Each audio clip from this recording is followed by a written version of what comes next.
If you've ever looked at a shotgun and been like, well, that one's pretty, well, that one's expensive, well, that one has more on it than that one, so it must be better, but actually had no idea why they're different, congratulations, this video is for you. One of the biggest mistakes that beginners make when buying a shotgun is worrying more about the brand than actually understanding the gun. It's kind of like shopping for a truck and buying one off the lot because you like the logo on the grill, but not knowing if it's two-wheel drive, four-wheel drive, gas, diesel, or if it'll even haul your boat. Today, we're gonna fix that. By the end of this video, you'll know all the major shotgun parts, which ones matter, which ones affect how you shoot, and which ones just come down to personal preference. And I promise, I'm gonna explain it like we're sitting on a tailgate at the end of a dove hunt, not like you're reading the owner's manual of your lawnmower.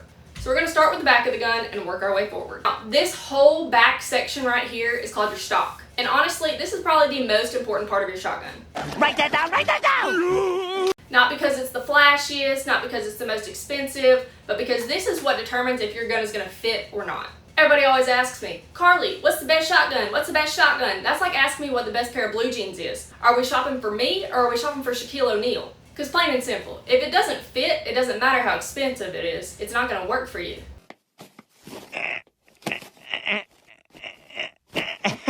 You don't happen to have any Spanx lying around, do you? Shotguns are not like rifles. With a rifle, you are aiming. With a shotgun, you're pointing. With a shotgun, your eyes are basically your rear sight, okay? This is your foresight, this is your rear sight. So if your eye doesn't naturally line up where it needs to, you're gonna be missing birds left and right, and you're gonna be blaming the gun, when in reality, it's just you fighting your own body. Here's an example. I'm 5'5" and about 110 pounds. This is my competition shotgun. It is set up for me. If a 6'7" man that weighs about 320 pounds picks this up, he's gonna feel like he's riding a kid's bicycle.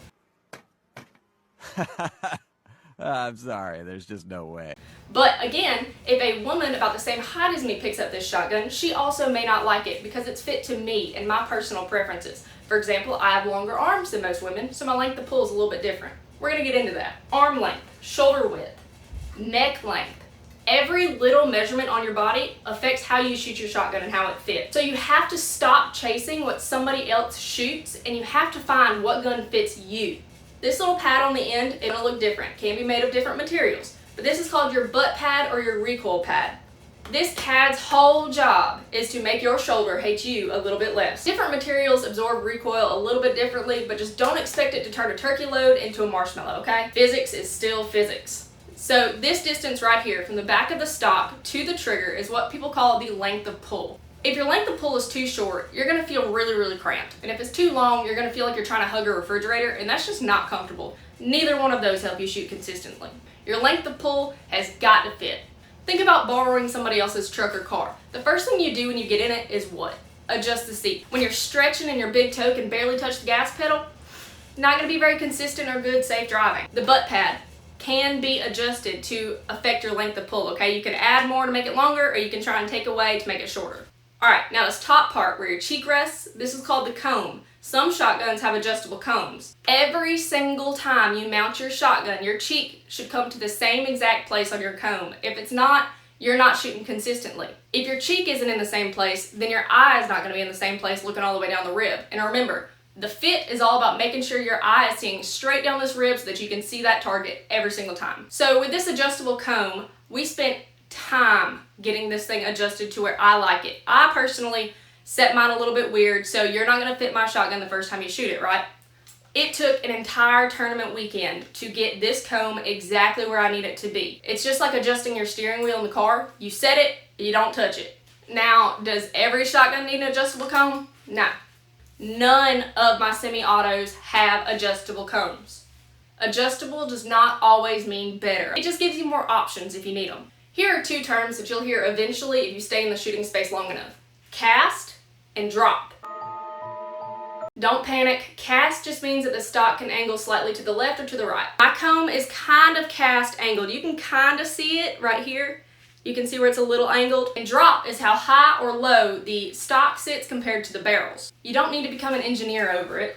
Just know that cast and drop are two reasons why two shotguns can look exactly the same but feel totally different. Moving up, the most common thing that people call this is the pistol grip. I just call it the back grip, whatever.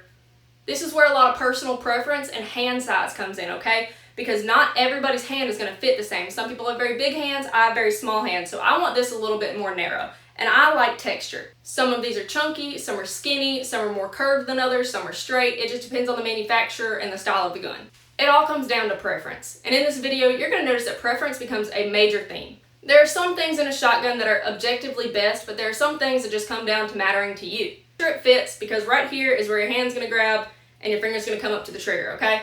Thumb over.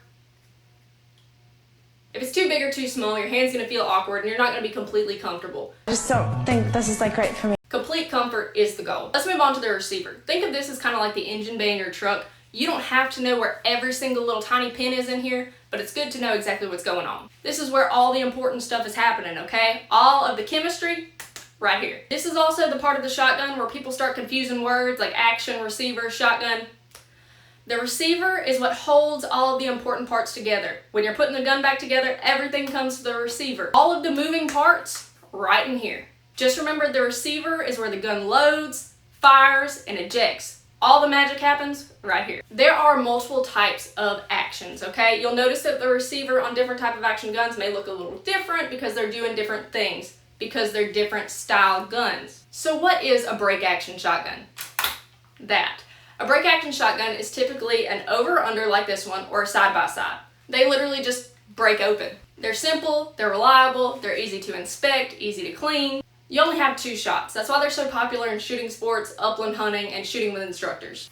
As an instructor, I love to be able to look across a range and instantly see an open gun and say, okay, that one's unloaded. No guessing, no hesitations, no concern. I don't have a pump here, but everybody knows what a pump is. We're gonna pretend, okay? So with a pump shotgun, you are going to load the shell into the action, pump the forearm closed. That's gonna close the action, load the shell, pull the trigger, pull the forearm back, it's gonna eject, push it forward again, it's gonna load it again. Super dependable. They're super affordable, they're super reliable, but a pump shotgun also depends on you, the shooter. If you're not very comfortable or very quick, very coordinated, it's not going to be the best gun for you. If you get excited and don't pump it all the way, congratulations, you have a very expensive stick.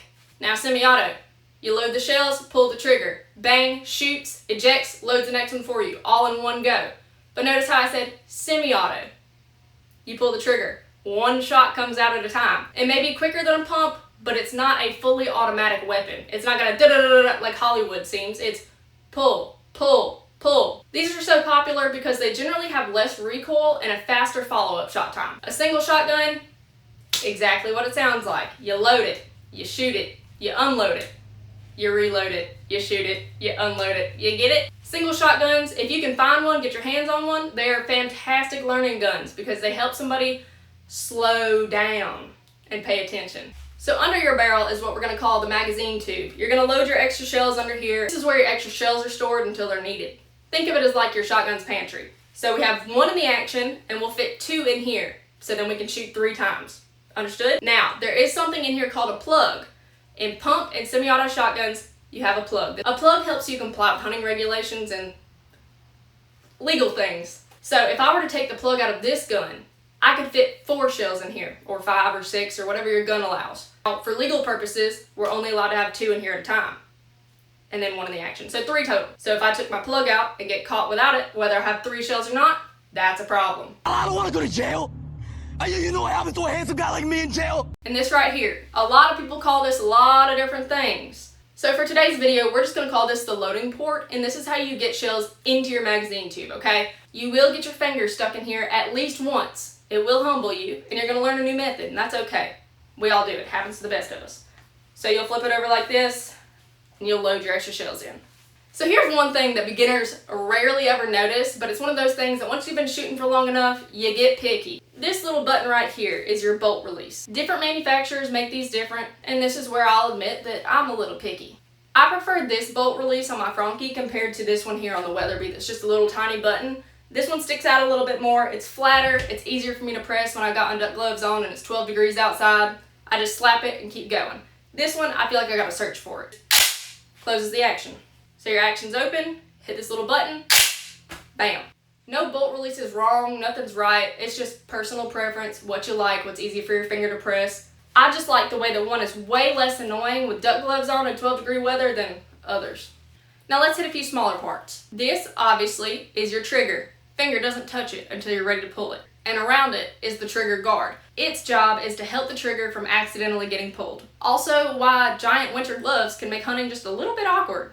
Not every trigger feels the same either. Some feel like snapping dry spaghetti noodles, and some feel like you're trying to squeeze the last little bit of ketchup out of the bottle. Some are flatter, some are rounder, some are longer. Now we're going to talk about the safety. Depending on the shotgun, it may be here, it may be here, or it may be here, just depending on the manufacturer. Or here on a break action. Manufacturers just do things differently. But here's one thing that doesn't change. You are the biggest safety when it comes to a shotgun. Mechanical things, they can and they will fail. People fail.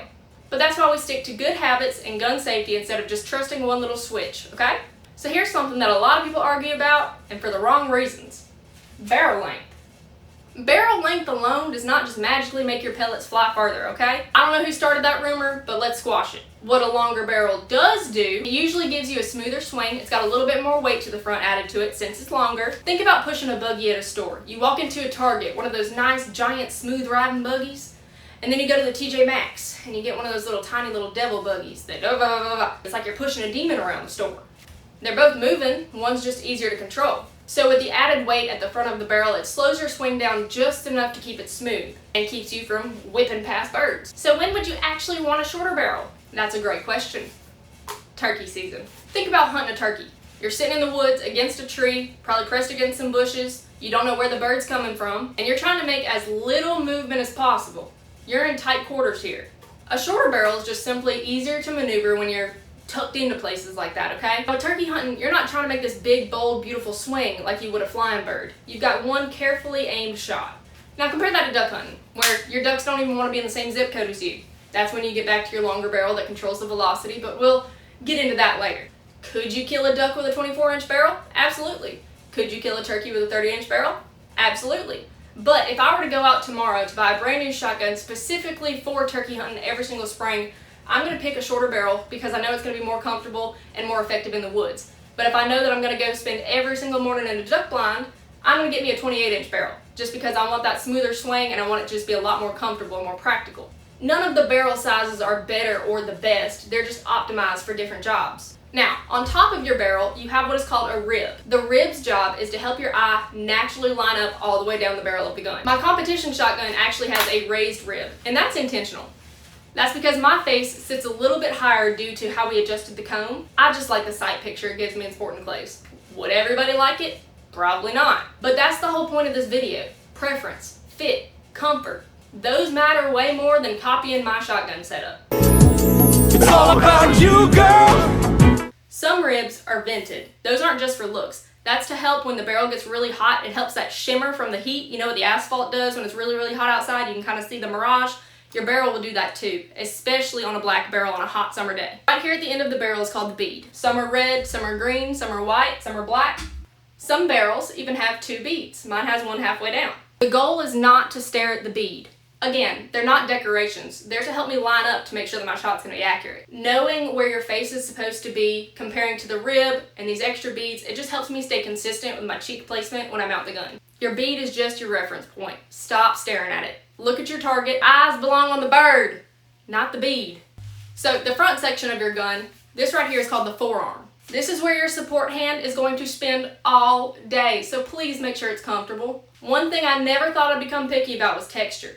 I personally do not like the flat pad like this. I personally like this gritty, sandy, gritty texture. Me personally, I just feel like it locks my hand in place better and it's just more comfortable for me. Sometimes on a wooden or synthetic gun, you'll see little diamonds carved into it. That's called checkering. Think of it as like traction control for your hand.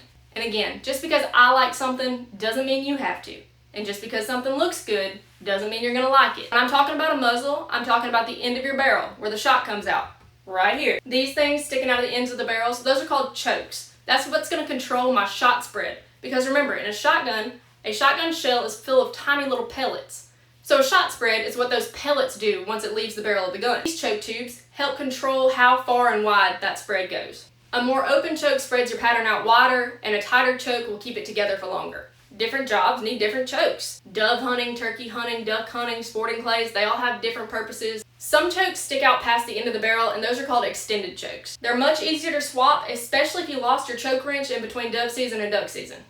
One more thing. Please make sure that your choke is snug before you start pulling that trigger for the season, because they will loosen up over time and then they'll just ploop right out, and then you just donated that choke to the soybean field. Thank you.